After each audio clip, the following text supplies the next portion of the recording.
Shalom. Call halal Yahweh Ba'ashem Avashai Bahasham Rakakwadash.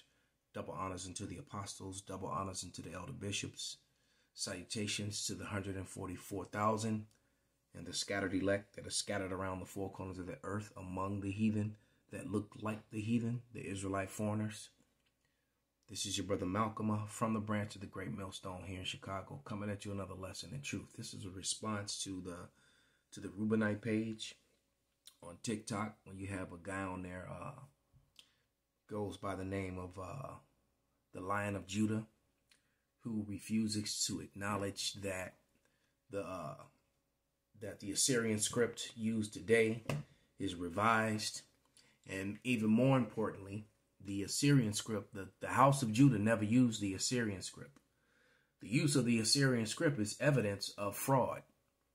All right, because it was the northern kingdom that went into the Assyrian captivity, not the House of Judah. And I have 3 different references here to prove that. Actually, 4. So this is the simplified, the Winston Simplified Dictionary, 1934. And I'm going to read on page, and so you can look this up for yourself, on page 11. Hold on, let me turn on the light. Page 1156, the definition of Yiddish. All right, and I'll even show it so you can screenshot it. But it reads Yiddish. All right, Jewish, a kind of mixed German and Hebrew language spoken by the Jews and written and printed in Hebrew characters. All right, so it's another language, and they use Hebrew characters to write it, to make it look authentic. And what you have to understand, and let me show that definition now that I read it. Let me show it. Because you're dealing with, and these are all books that were written. All right, there's a definition of screenshot it. All right. Page 1156. And this man added the Latin vowel points to the Assyrian script in the late 1800s, therefore changing the language, therefore making the language not legitimate, therefore making the language not authentic. Yet this is what is accepted, and this is what the guy keeps quoting. All right, as we continue on with that, let's go to this resource, the New Dictionary Bible. All right, and let me grab a scripture. Actually, to make this legitimate, because that's what we do here at the Great Millstone. We bring out the scriptures.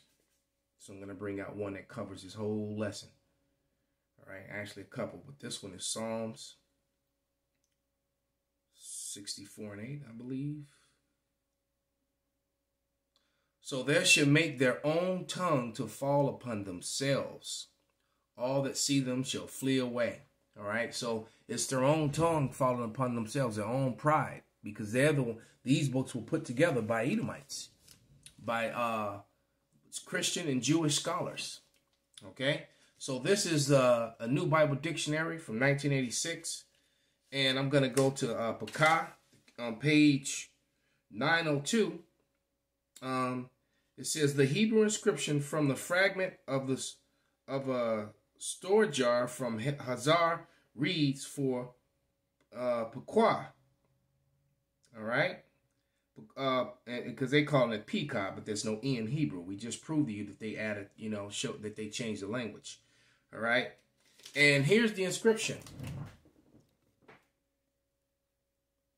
All right, that's the Paleo Hebrew.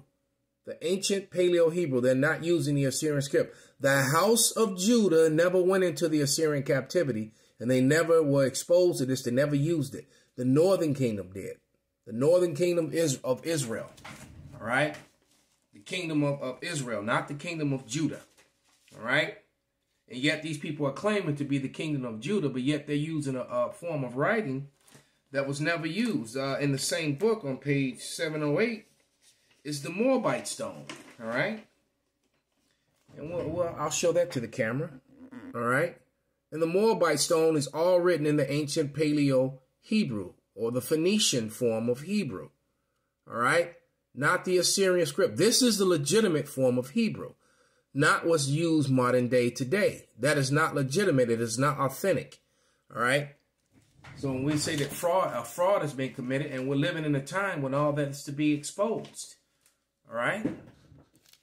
You know, matter of fact, let me grab another scripture. Because they sought to hide their counsel, and now they're being exposed. You know, in Thessalonians, it said the man of sin would be exposed. All right, by the word, you know, by the mouth of the prophets. This is Isaiah 29 and 15, and it reads, "Woe to them that seek deep to hide their counsel from Yahweh, and their works are in the dark, and they say, who seeth us, and who knoweth us?" So they've been, you know, committing a fraud, you know, faking the funk all this time. And the men of the Lord have been on the highways and byways telling you that it's so. That these people are not the people who they claim to be. They're the Edomites. All right. Here is a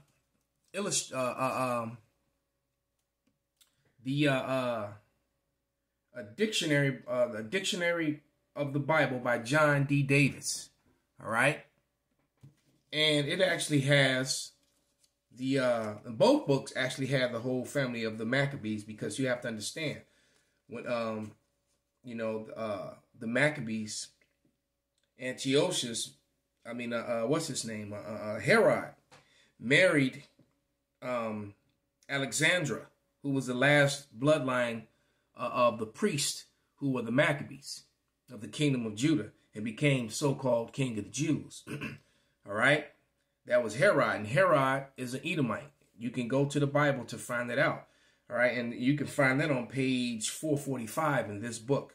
All right, now when you go to the money on page 488 and 489, what you're going to see is you're going to see that the kingdom of Judah during the fall of Jerusalem was using, look at the coins, the Paleo Hebrew.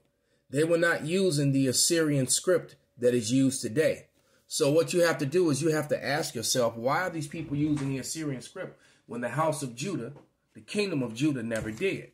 All right, I'll tell you why. Because the northern kingdom, when they came here to America, when they got to the Americas, they immediately started writing in their own language. They started writing in the Phoenician form of Hebrew again.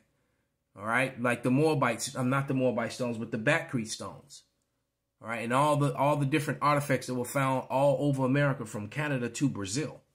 All right, was found the ancient Paleo Hebrew, proving that the Israelites came to this side of the earth, you know, fulfilling the prophecy that was written in the book of 2nd Ezra, the 13th chapter, starting at the 40th verse. Who Cristobal Colon, a.k.a. Christopher Columbus, came over here. And that's why Christopher Columbus came to America with 5 Hebrew interpreters. You can look up you can look this information up about de Torres. I think his name was Luis de Torres. His last name was de Torres. He was one of and they were Moors, Morenos, crypto Jews out of Spain and Portugal. They knew they were going to. So this whole Indian thing is all a fabrication. Why? To control the narrative. Trying to hide, and basically Edom has been discovered. Let me see if I got time to grab one more scripture. All right, and this was a response to that guy, the Lion of Judah, who just kept running his mouth, but you know, didn't look up any information, and quite frankly, doesn't know what he's talking about. All right, 2 Thessalonians 2 and 8, I believe it is, and it reads, "And then shall the wicked be revealed, whom the Lord shall consume with the spirit of his mouth, and shall destroy with the brightness of his coming." He destroyed with the spirit of his mouth the men of the Lord, the mouth of the prophets, and were speaking. All right. So with that, you know, I want to give all praises, all honor and glory unto Yahweh, Bahasham, Yahweh Shai, Bahasham Rakakwadash, Wa Abba Babal, Kwam Yasharal, and Shalom.